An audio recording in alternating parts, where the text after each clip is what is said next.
እዚ ኣፎት ሚድያ እዩ ጥዕና ሃበልና ብዝተፈላለየ ቦታን ኩነታትን ኮይንኩም ትሕዝቶና ትከታተሉ ክቡራትን ክቡራንን ላይክ ሼር ሰብስክራይብ ምግባር ስለተከታተሉና ምስጋና ንዕዙዝ እዩ ናብ እዋናዊ ሓበሬታ ሰዓት ከነሰጋግረኩም ብቀዳምነት ግዳይ ጥንተታዊ ኩናት ትግራይ ዝኾኑ ወገናት ንፈልማዋን ኣብ ጀርመን ኣብ ልዕሊ ሰበስልጣን ኢትዮጵያን ኤርትራን ክስገበን ኩናት ተቃሪቦም ኣብ ልዕሊ ትግራይ ንዝተፈጸመ ጥንተታዊ ኩናት ትግራይ ስዒቡ ግዳያት ዝተፈጸሙ ገበናት ኮይኖም ዘምለጡ 8 ወገናት ኣብ ልዕሊ 12 ላዕለዎት ሰበስልጣን ኢትዮጵያን ኤርትራን ከምኡውን ወታደራዊ ሰመዚ ገበናት ኩናትን ገበናት አንጻር ሰብአውነትን ፈጺሞም ብዝብል መሰረት ዝገበረ ገበናዊ ጥርዓን ናብ ዓቃብ ሕጊ ፌደራል ጀርመን ጥርዓን ብምቕራብ ክሲ ከም ዘቕረቡ ሕጋዊ ወከልቶም ገሊጾም ኣሎም እዞም ካብ ሓደጋ ዝድሓኑ ሰባት ከም ካልኦት ኣማይ ተሽሓት ሰባት ግዳያትን መስኻኸርን ጾታዊ ዓመፅን ዘይሕጋዊ ማሰርትን ስቅያትን ጥሜትን ግዳያት ኮይኖም ክሳብ ሕዚ ብሰንኪ ስቃዮም ፍትሒ ከይረኸቡ ተኸልኪሎም ኣለው ዝበለ ብሌጋል ኣክሽን ወርልድ ዋይድን መሻርክቱን ዝተዳለወ ጥርዓን ኣብ ትሕቲ ኣድማሳዊ ስልጣን ጀርመን ዝቐረበ ኮይኑ ብሰንኪ ክብደቱ መንግስታት ኣብ ወፃኢ ሃገራት ንዝተፈጸሙ ኣህጉራዊ ገበናት ክኸሳ ብዘኽእል ተቃኒ ዝቐረበ ከም ዝኾነ ድማ ሓቢሩሎም ሌጋል ኣክሽን ወርልድ ዋይድ ከም ዝሓበሮ ሓደ ሰራሕተኛ ሰብኣዊ ረድኤት ናይ ትሽዑ ዝነበረን ጊዜያዊ ምሕዳር በዓል ስልጣን መንግስት ነበርን ዝርከብዎም ጥርዓን ዘቕረቡ ሰባት ኣብ ልዕሊ ትግራይ ንዝተፈጸሙ ጽንተታዊ ኩናት ስዒቡ ጾታዊ ዓመፅ ብዘይፍቓድ ማሰርቲ ስቅያትን ጥሜትን ከም ዘጋጠሞም ይሕብር እቲ ትካል ሕጊ ሓይልታት ኢትዮጵያን ኤርትራን ብዓብላሊ መልክዑ ነዚ ገበናት ከም ዝፈጸምዎ ዘረጋገጹሉ መርትዖታትን ሰነዳትን ከም ዘለዉ ብምግላጽ ነቲ ክሲ ከም ዝተመስረተ እውን ሓቢሩሎም ብኻሊእ ዜና ማሕበር ረድኤት ትግራይ ሓረስቶት መነባብሮኦም ናብ ንቡር ንምምላስን ኣፍራይነት ንምዕባይን ምሕያል ትኩረት ገይሩ ይሰርሕ ከም ዘሎ ሓቢሮም እቲ ትካል ምስ ግሊመር ኦፍ ሆፕ ዝተባሃለ ገባር ሰናይ ትካል ብምትሕብባር ደቂ ኣንስትዮ ማእኸል ኣብ ዝገበረ ፕሮጀክት ውመን ኬር ኣብ ገጠራት ወረዳ ዓድዋ ግዳያት ኩናትን ዝኾና 565 ደቂ ኣንስትዮ 1972 ዝተፈላለያ ንምርባሕ ዝውዕላ እንስሳ ዘቤት ከም ዘከፋፈለን 197 ኩንታል ቀለብ ደርሆ ከም ዘቕረበ ነፍሊጡሎም ብተመሳሳሊ ማሕበር ረድኤት ትግራይ ኣብ የጭላ በርገለ ካብ BFTW ብዝረኸቦ ደገፍ ን150 ተጠቀምቲ 985 ምርባሕ ዝኾነ እንስሳት ከም ዘቕረበ ዕላው ገይሮም ብደገፍ BFTW ኣብ ትግራይና ምምላስ መነባብሮ ፕሮጀክት ማረት ኣብ ወረዳ የጭላ በርገለ ን150 ብኩናት ዝተሃስዩ ስድራ ቤታት 985 ኣናእሽቱ ምርባሕ ዝውዕላ እንስሳት ተከፋፊሉሎም ማሕበር ረድኤት ትግራይ ሓረስቶት መነባብሮኦም ናብ ንቡር ንምምላስን ኣፍራይነት ንምዕባይን ምሕያል ትኩረት ገይሩ ይሰርሕ ከም ዘሎን ነቲ ብገባር ሰናይ ብልጭታ ተስፋ ንዝተገበረሎም ደገፍ ዓብይ ምስጋና ከም ዘቕርብ እቲ ትካል ኣብ ማሕበራዊ ገጽ ኤክስ ኣብ ዘርጎ ሓበሬታ ገሊጹ እዩ ናብ ካልእ ሓበሬታ ኣፎት ሚድያ እንትንሰግር ሓደገኛ ሸርሒ ብልጽግና ከም ዝፈሸለ ተገሊጾም ብልጽግና ሰራዊት ትግራይ ንምብታንን ዲሞግራፊ ምዕራብ ትግራይ ንምቕያርን ቅድሚ 5 ዓመታት ብተግባር ጀመሮ ፍሪ ቀጺሉሉ ቀኒሎ ዝብል እቲ ዝረኸብናዮ ሽርሒ ብልጽግና ዘቃልዕ ሓበሬታ እዚ ሽርሒ እዚ ኣብ ከተማታት እንዳዘርካ ገንዘብ ክሳብ ምብታን ተበፂሑሎ ብፍላይ ንኣባላት ኣርሚ 70 ካብ መስርዕኹም እንተወፂኹም ገንዘብ ክንበኩም ኢና ዝብሉ ልኡኻት ቅርሺ ሒዞም ካብ ከተማ ሰመራ ክሳብ መተማ ምንቅስቓሳት ካብ ዝጅምሩ መዓልትታት ተቆፂሮም ኣለው ኢሉ ወሲኹ ድማ ኣብ ሃገረ ሱዳን ዝርከቡ መናሰይ ሙሉ ወጻኢታት ሸፊንካ ናብ ብዘይ ሕጋዊ መንገዲ ካብ ሱዳን መዕቆቢ ስደተኛታት ንምብታን ይስራሕ ዘሎ ብምባል ብፍላይ ንኣባላት ኣርሚ 70 ዕላምኡ ንድሕሪት ንዝገድፍ መንእሰይ ሙሉ ናይ ትራንስፖርት ወጻኢ ሸፊኖም ብካሽ ክሳብ 100,000 ብር ብምስላዕ ካብ ዝኸባቢ ሰራዊትን ህዝብን በቲንካ ምዕራብ ትግራይ ንዘላለም ኣብ ትሕቲ ቁፅር ጸላትና ንምግባር እዮም ዘረባረቡ ዘለዉ ክብል ኣመላኺቱሎም ይኹን እምበር ክፈርስ ዝበሉ ኣርሚ ዝያዳ ተሰጣጢሙ መሰስ ይብለሎም ሕድሕድ ኣባልን ኣመራርሓን ኣርሚ 70 ሽርሒ ጸላቲ ብኣግኡ ተረድዩ ላላዊ ግዛት ትግራይ ከይተመለሰ ሰራዊትና ክፈርስ የብሉን ዝብል ጽኑዕ መርገጽ ዘለዎ እዩ ዝበለ ኮይኖም ካብ ከተማ በረኸት ኣብ ቅርባ ርሕቀት ኣብ መረበቱ ምዕራብ ትግራይ ከተምኡ ከተማ ሕሞራ ንኣስታት 5 ዓመታት ኣማዕዲ ዝሕልው ጅግና ሰራዊት እዮም ሓያል ሃሩር ምዕራብ ትግራይ ከይዓጀቦ ካብ ስድሮን ናብሮን ተነጺሉ ወዲ ሰብ ክጻወሩ ኢልካ ዘይትግምቶ ሓያል ማሕለኻ ሰጊሩ ኣርሚ 70 ብምባል ድማ ሓቢሩሎም ንምንታይ እዩ ኣርሚ 70 ብፍሉይ ዕላማ ዝግበር ዝብል ሕቶ ዘለዓለ ዝሓተታ ህዝቢ ትግራይ ብፍላይ ድማ ህዝቢ ምዕራብ ከም ብሌን ዓይኑ ዝሪኦን ዝሕብሕቦን ኣርሚ እዩ ኣርሚ ምክንያቱ ድማ መሬት ትግራይ ብወረር ተታሒዙ ንልዕሊ 5 ዓመታት ኣብ ኢድ ጸላኢ ኣብ ዝወደቐሉ ኣብ ዝዋን ህዝበይን መሬተይን ከይተመለሰ ናብ ስሩዕ ናብራይ ኣያቱን ኢሉ እቲ ዝመረረ ዋጋ ዝኸፍል እንኮ ሓይሊ ሰራዊት ትግራይ ጥራሕ ምዃኑ እዩ ክብል ድማ ይምልስ ውዕሊ ፕሪቶርያ ምስ ተፈረመ ከም ኣባላት ኣርሚ 70 ብጸጋ ዝተቐበሎ ሰራዊት የለን ምባል ምግናን ኣይኮነን ክብል ብምውሳኽ ድማ ብመሰረት እዚ ውዕል መሬትናን ህዝብናን ክምለስ ዘብዐ ውዕል ፕሪቶርያን ምዕራብ ትግራይን ኮይኑ ጸኒሑ እዮም ድሕሪ ምፍራም ትውዕል ድሕሪ 2 ዓመታት ግን ኩናት ደው ከበለ ኳዳስ ህዝብን ሰራዊትን ትግራይን ምብታንዩ ብልጽግና ብዕቱብ እናሰርሐ መጽዮም ሕዚ ግዜ የለን መሬት ትግራይ ብመሰረት ውዕል ፕሪቶሪያ በሰላማዊ መንገዲ ይመለስ ሰቃይ ተመዛበልቲ ብህጹጽ የብቅዕ ትግራይ ናብ ንቡር ትመለስ ዝብል ግልጽ መርገጺ ኣብ ሕድሕድ ኣባል ኣርሚ ሰብዓ ኣሎ እዚ መሬቴን ህዝበይን ይመለስ ነቕዘ ይብል ቅዋምን ጅግነትን እዩ ንብልጽግና ስጋት ዝኾነ ክብል ድማ ገሊጾም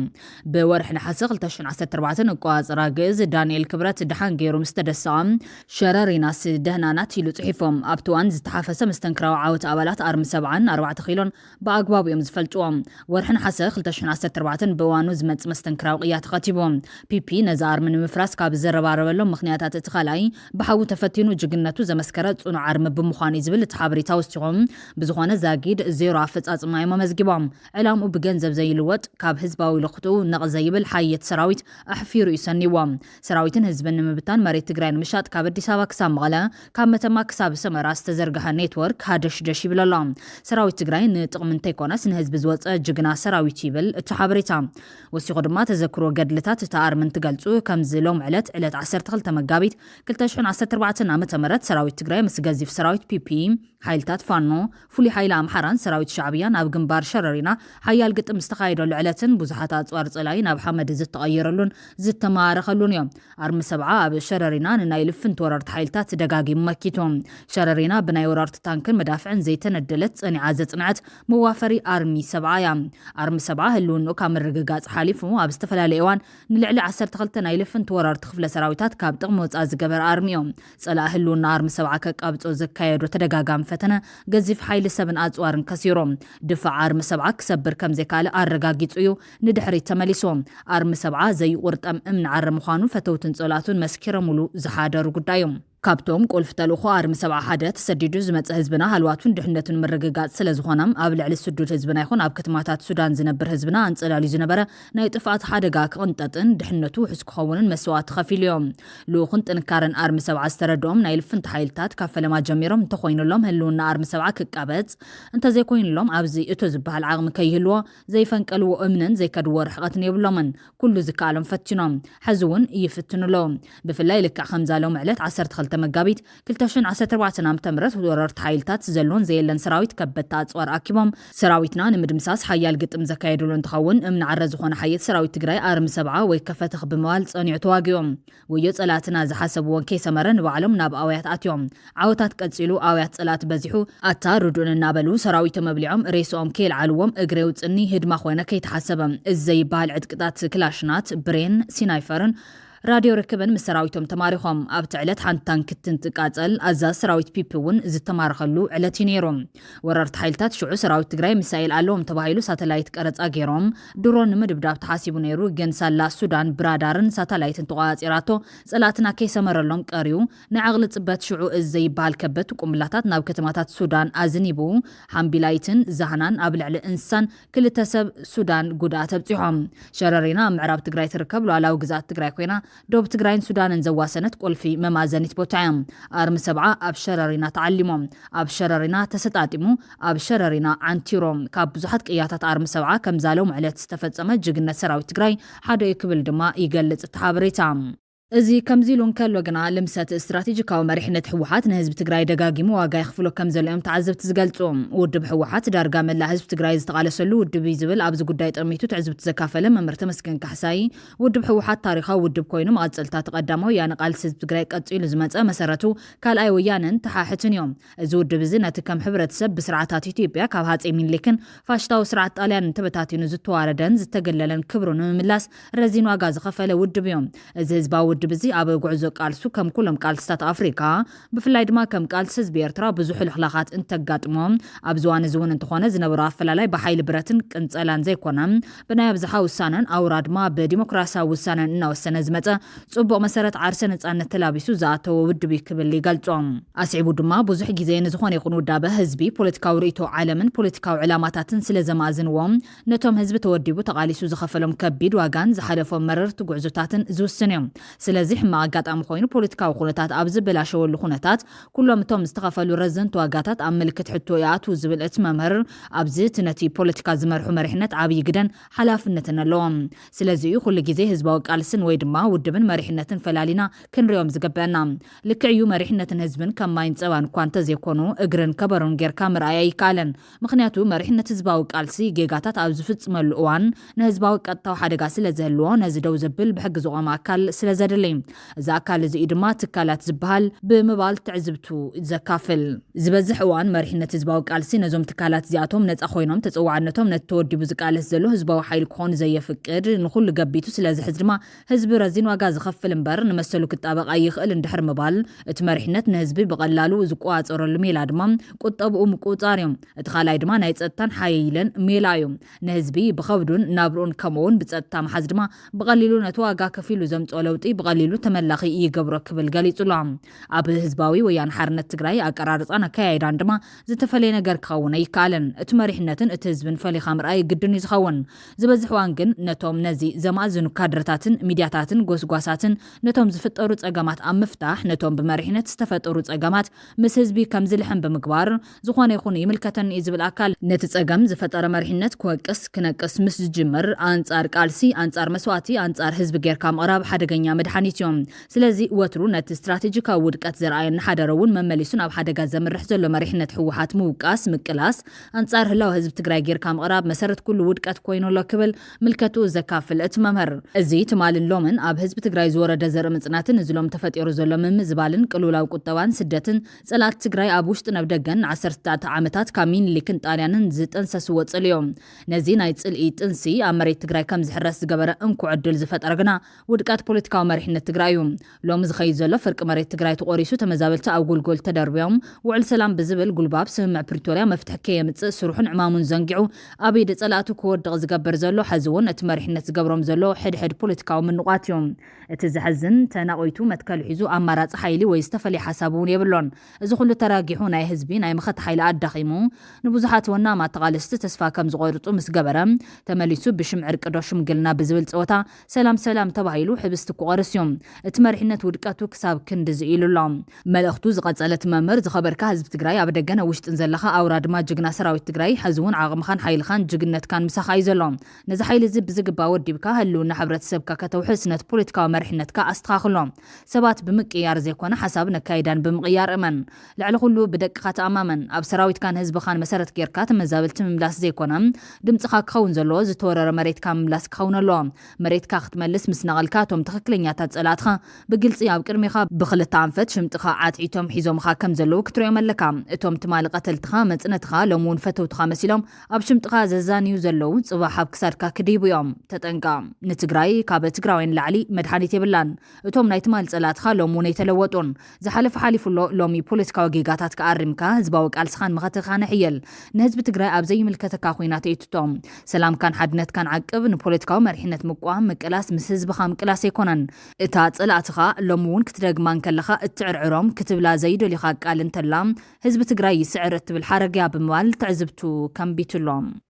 ብኻሊ ወገን ሓድሽ ደንቢ ትራፊክ 557 ዝባር 2016 ዓ.ም ተግባራዊ ንምግባር ተዳሊና ኣለና ኢሉ ቢሮ መንገድን መጓዓዝያን ትግራይ እትወፅኡ ዘሎ ሓድሽ ደንቢ ትራፊክ 3 ብርክታት ከም ዘለዎ ዝገለጹ ሓላፊ ቢሮን መንገድን መጓዓዝያን ትግራይ ኣይተታደለ መንግስቱ እቲ ደንቢ ምስ ካልኦት ክልላት ብዘይጓነጽ መልክዑ ምስ ኣብ ትግራይ ዘሎ ኩነታት ብምጥዓም ንምትግባር ምድላው ተገይሩሎ ኢሎም ብፌደራል ወፅኡ ኣብ ተግባር ውዒል ዘሎ ሓድሽ ደንቢ ትራፊክ ኣብ ካልኦት ክልላት ተሃገር ዘሎ መስርሕን ደንብን ኣብ ትግራይ እውን ኣብ ስራሕ ክውዕል ዝገብርን ንተግባራውነቱ ዝምችውን ምዃኑ እውን ሓቢሮም ኣለዎ ሓደ ሰብ ትርፊ ዝፀዓነ ተሽከርካሪ 1500 ከም ዝቕፃዕ እቲ ደንቢ ደንጊቑሎም በዝሒ ትርፊ ሰብ ብዝወሰኸ ድማ ንሓደ ሰብ 100 ብር እናወሰኸ ከም ዝኸይድ የረድም ደንቢ 557 ዝባር 2016 መቆፃፀሪ ትራፊክ ካብቲ ብቤት ፍርዲ ዝዋሃብ ቅፅዓት ብተወሳኺ ብመኽበሪ ስርዓት ፖሊስ ትራፊክ ድማ ተወሳኺ ቅፅዓት ዘንብር መምርሒ ዘለዎ ምዃኑ ተገሊጾም ተገልጋሊ ሕብረተሰብ ካብ ንጎ ሰዓት 12 ጀሚሩ ክሳብ ሰዓት 3 ናይ ምሸት ብስሩዕ ታሪፍ ግልጋሎት መጓዓዝያ ክግልገል ከም ዝግባእ ብምሕባር ካብ ዝወፃ ዝሕተ ታሪፍ ግን ደንብ ዝጣሓሰ ከም ዝኾነን ህዝቢ በዓሉ ምስ ዝምልከቶም ኣካላት ኮይኑ ክቃለስ ከም ዝግባእ ተሓቢሮም ድሕሪ ምሸት ሰዓት 3 ዝንቀሳቐሳ ባጃጃት ዝምልከት ድማ ኣበየናይ ሰዓት ካበይ ናበይ ከም ዝንቀሳቐሳ ናቐዲመን ንፖሊስ ከፍልጣ ከም ዝግባእ ኣብቲ ደንቢ ተቐሚጡሎም እቲ ሓድሽ ደንቢ መቆፃፀሪ ትራፊክ 557 ዝባር 2016 ካብ መጋቢት 21 2017 ዓ.ም ጀሚሩ ተግባራዊ ክኸውን እዮም ን700 ኣባላት ትራፊክ ፖሊስ እኹል መዕበይ ዓቕሚ ስልጠና ከም ዝተዋሃበ ዝገለጹ ኮማንደር ተስፋይ ኣብ ልዕሊ ንብረት ሓደጋ ንዘብፅሐ ተሽከርካሪ ንኣሽከርካሪ መግንሒ ፍቃዱ ን6 ወርሒ ከም ዘገድ ሓቢሮም ብሓደ ትራፊክ ህይወት ሰብ ንዘሕለፈ ተሽከርካሪ ድማ ካብቲ ብቤት ፍርዲ ዝወሃቦ ቅፅዓት ብተወሳኺ መግንሒ ፍቃድ በዝሒ ግዳያት ኣብ ግምት ብምእታው ንሓደ ዓመትን ልዕሊኡን ከም ዘገድ ሓቢሮም ኣለዎም ካብዚ ብተወሳኺ ብፉሉይ ድንጋገ ከም ዝተቐመጡ ሕግታት መግንሒ ፍቃድ ክሓዘ ከሽከርክር ንዝተረኸበ ቅፅዓት 5,000 ብር ከም ዝኾነ ገሊፆም ኣብ መንገዲ ሑፃ ይኹን ካሊእ ተረፍ ኮንስትራክሽን ንዘራገፈ ተሽከርካሪ ብተመሳሳሊ መቕፅዒ ደንቢ ከም ዝወፀሉ ነብርዮም ኣለዎም ተገልጋሊ ሕብረተሰብ ካብ ንጎ ሰዓት 12 ጀሚሩ ክሳብ ሰዓት 3 ናይ ምሸት ብስሩዕ ታሪፍ ግልጋሎት መጓዓዝያ ክግልገል ከም ዝግባእ ብምሕባር ካብ ዝወፃኢ ዝሕተት ታሪፍ ግን ደንቢ ዝጣሓሰ ከም ዝኾነን ህዝቢ በዓሉ ምስ ምልከቶም ኣካላት ኮይኑ ክቃለስን ፀዊዖም ኣለዎም ካብ ዝተፈቐደሎም ኣካላት ተሽከርካርትን ወፃኢ ምንተ ድሕነት ህዝቢ መስታወት ተሽከርካሪ ብስቲከር ምሽፋን ከም ዘይፍቀደን ብሕጊ ከም ዝሕትትን እውን ወሲኾም ሓቢሮም ሓድሽ መቆፃፀሪ ደንቢ ትራፊክ 557 ዝባር 2016 ዓ.ም ብፌደራል ኣብ 2016 ዓ.ም ወፂኡ ኣብ ኩለን ክልላት ኢትዮጵያ ተግባራዊ ከም ዝኾነ ዝገለጹ ሓላፊ ቢሮ መንገድን መጓዓዝያን ትግራይ ኣይተ ታደለ መንግስቶም እዚ ደንቢ ኣብ ትግራይ ክሳብ ሕዚ ተግባራዊ ከይኮነ ከም ፀንሐ ሕብሪዮም ነዚ ምክንያታት ድማ ሕፅረት በጀት ቤት ምክሪ ዘይምህላው ናብ ቋንቋ ትግርኛ ንምትርጓም ዝወሰደልና ግዜን ዝገጠመና ፖለቲካዊ ቅልውላውን እዮም ኢሎም ኣለዉ እቲ ሓድሽ ደንቢ መቆፃፀሪ ትራፊክ 557 ዝባር 2016 ካብ መጋቢት 21 2017 ዓ.ም ጀሚሩ ተግባራዊ ክኸውን እዩ ኢሎም ኣለዉ ናብ ዜና ወፃኢ ተሰጋጊርና እቲ ብሑቲ ናብ እስራኤል ዝተወጨፈ ፕላስቲክ ሚሳይል ኣብ ጥቃ ቴል አቪቭ ናብ ዝርከብ መዕርፎ ነፈርቲ ቤን ጉሪዮን ከም ዝተተኮሰ